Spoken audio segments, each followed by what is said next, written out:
So this is going to be my first time making a video, posting it like this, way outside of my comfort zone.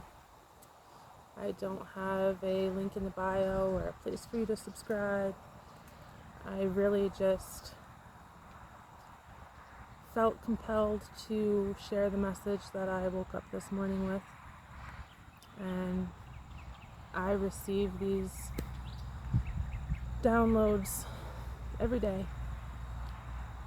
And I've always felt like I had messages to share. I mean, I remember from a young age, kindergarten, Mrs. Grimm's wrote stories with us, and we made our own covers, and mine was The Haunted House by Sasha Cady. And I can remember thinking, I'm going to be an author when I grow up. I have stories to tell. And then as I got older, I started to imagine myself in public speaking. Pictured myself up on a stage, right? Because back then social media wasn't the platform. And I would think, okay, public speaking, like what the hell do I have to talk about, right? But life happens, and you learn and you grow, and that's where your stories come from.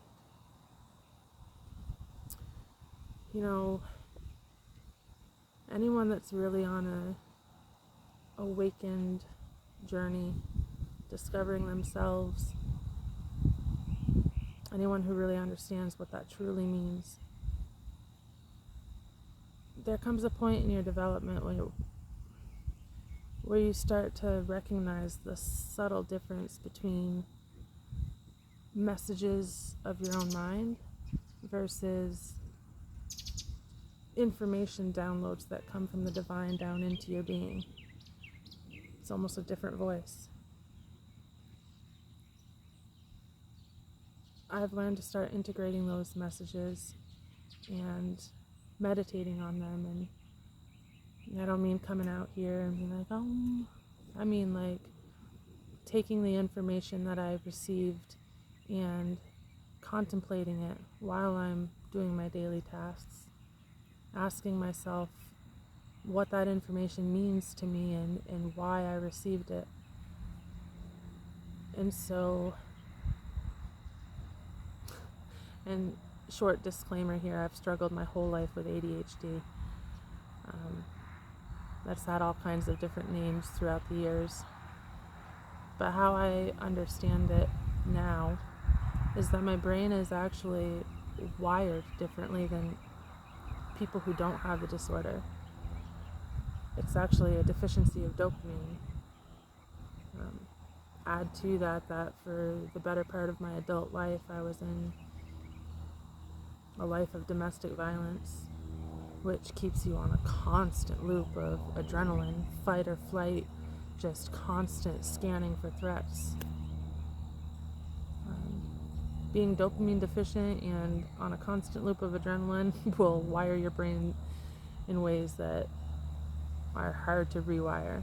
But I'm so grateful and blessed and proud of myself for doing the work to rewire it, because it was not easy. It's still not easy. I struggle still to this day with every piece of it. But I digress. So one of the things with ADHD, a lot of people will turn to substance abuse to fill that gap, to just feel normal. But a lot of people will also hyperfixate, and hyperfixation can be anything. Physically, it can be, picking of the skin or biting of the nails, or for me it was an addiction to consuming knowledge. I mean, I started studying quantum mechanics and quantum physics and time-space travel, and I mean, you name it, I've researched ancient cultures, but I hated myself for being like this. I thought, I've still got a house to clean, and I gotta get up early to work on this work project, and I've got hundreds of people looking to me for answers in their daily life at work. And yet I'm sitting here spending hours upon hours researching stuff that does me no service. That's how I looked at it back then. But it is to do with service, and it's all things work together for good in life.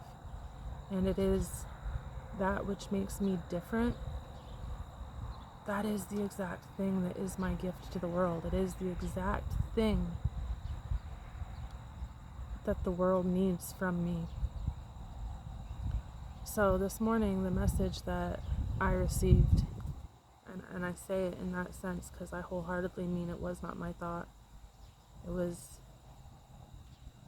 a download from my higher self. That message was, your greatest failure will be dying with the light still inside of you. And so what does that mean to me?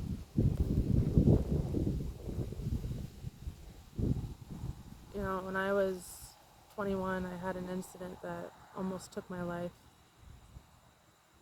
And I had a very real near-death experience. One that I very rarely share with anybody, but it's a huge part of who I am as a person and how I operate. And I read somewhere that it takes 8 to 10 years typically for a person who's experienced a near-death experience to integrate it into their life. And that never made sense to me back then, but it does now. It's because it takes that many years to learn and to understand what really happened and why. It's a lot. But I left my body multiple times that night. I traveled in and out of my physical body.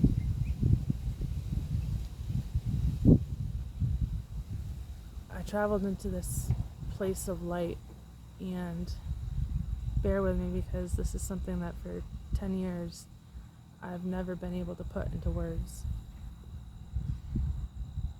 But there was all these little balls of light with rainbow colors moving in and out of them. And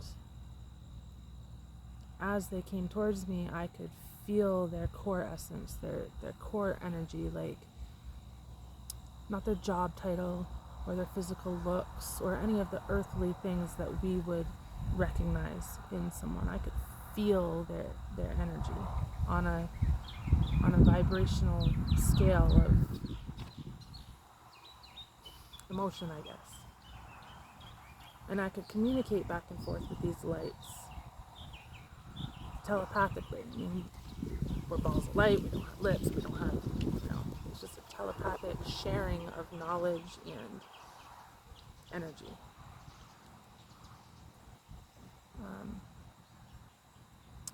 And I was bathed in this warmth, like an unexplainable warmth and joy and acceptance, like no negative feelings whatsoever within my soul. Just pure bliss. And then I'd get pulled back through darkness. And it's like, it wasn't like it was so dark that you couldn't see anything moving, but you could feel the energy being pulled back through all of this darkness, and then I'd be back in my body, just excruciating pain and all of the hurt and the pain of this world. And then I'd go out again. And that happened multiple times. And in that space, whatever that space was that I was traveling to, there was no construct of time. I've had people ask me that before, and the few times that I've discussed it, and they'd say, well, how long?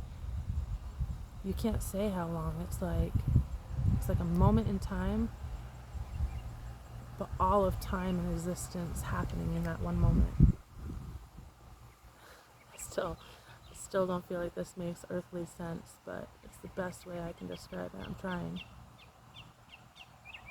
Anyways, another part of that experience was standing in the darkness with the presence of my grandfather.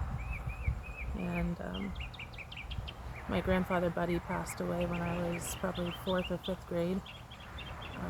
And I remember him as an old man. One of the distinct things I remember about him was he had a large cyst, a bump on his forehead. And he didn't have that. His consciousness approached me, and instead of seeing him through my perception, I saw him in the perception he wanted to portray to me. And so he was probably in his early 20s, a handsome man. He was wearing combat gear, combat boots. He had his dog tags. And I mean, I stood there in that presence with him, just exchanging energy and knowledge for a while, and then I was back into my body. I came out of that experience changed, but changed for the worst at the time. I went back to my abusive relationship. I spent another 5 years in that, married, had another child. You want to talk about screwing up the hardwiring.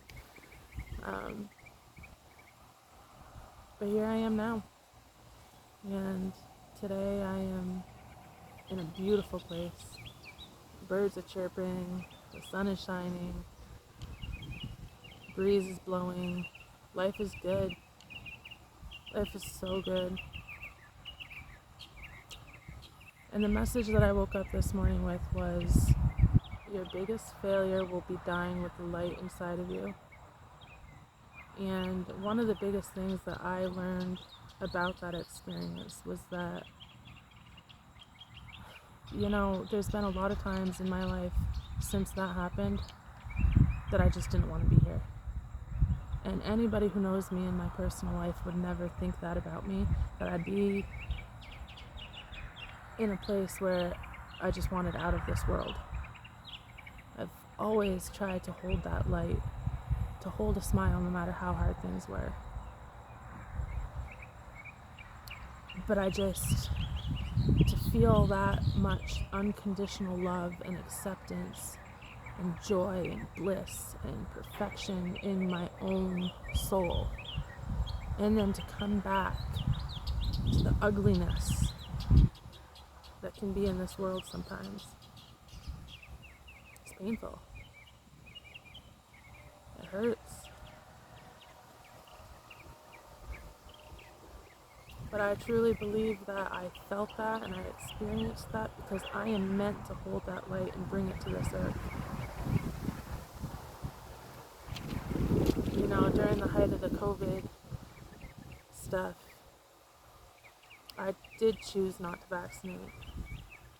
It was a decision I made based off my own beliefs that I had acquired up until that point.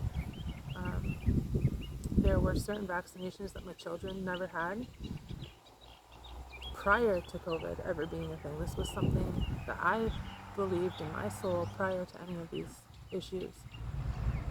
And there was not a day that went by during that time that I didn't come home from work and cry. I never pushed my opinions. People knew where I stood.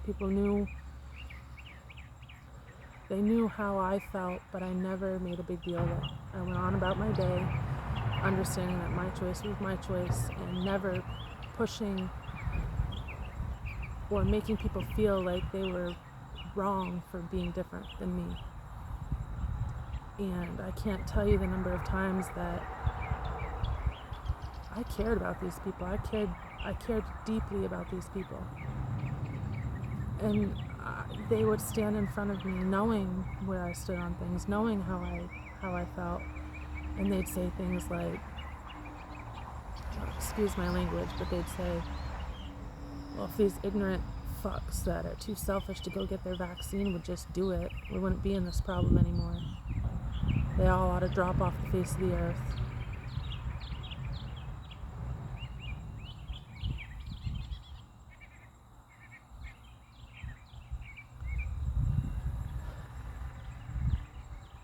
So what I believe about the message that I received today is the time is now. There are so many people just like me who are holding the light. We are conductors of this energy. We are bringing this light down into this world and conducting it out into the world. Like there are literally, there's no more time to deny this. There's no more time to label ourselves and put ourselves in a corner. There's literally people who are embracing telepathic communication, receiving and channeling ancient wisdom, tapping into Akashic records. We are the light. You know, if you were dropped into the middle of a war zone with threats around every corner, and it's dark, it's pitch black, and there's two groups of people. The group you're with, they're all in the dark. They don't know what's going on. They don't know what's around the next corner. And then you look over and you see another group of people, and they've all got flashlights. Who are you going to follow? Who are you following? And are you going to go over to that other group because, hey, they've got flashlights and I can sneak my way in and I can get where I'm going safely? Or are you going to go and say, I should go befriend that person. They know something I don't. I should find out where they got that flashlight and where I could maybe get my own. Because who knows? Maybe someday I'll find myself in darkness and they won't be around. And then I'll have my own light. I'll have my own light to find my way out. If you have people in your life right now who are holding the light and they are showing up with a smile and support and excitement and love, you need to hold those people close to you. Say you're sorry if you need to. Find some humility. You can follow your ego. You can try to keep your pride intact. But every single person on this planet is going to be faced with a choice. You are moving up or you are moving down. You are ascending to the light or you are destroying yourself into the darkness. And I don't know how else to say it, but with every single passing day, it is going to become more clear. And the time is now. The time is now for people who understand these things to step up, to step out, to be a voice, and to offer that hand back to people who need it. Regardless of what they've said to you in the past, regardless of how they've made you feel, you need to reach your hand back and help. But if you're struggling, you need to reach out and take that hand. Because it might not always be there. It might not always be there. That's it. So, love and light.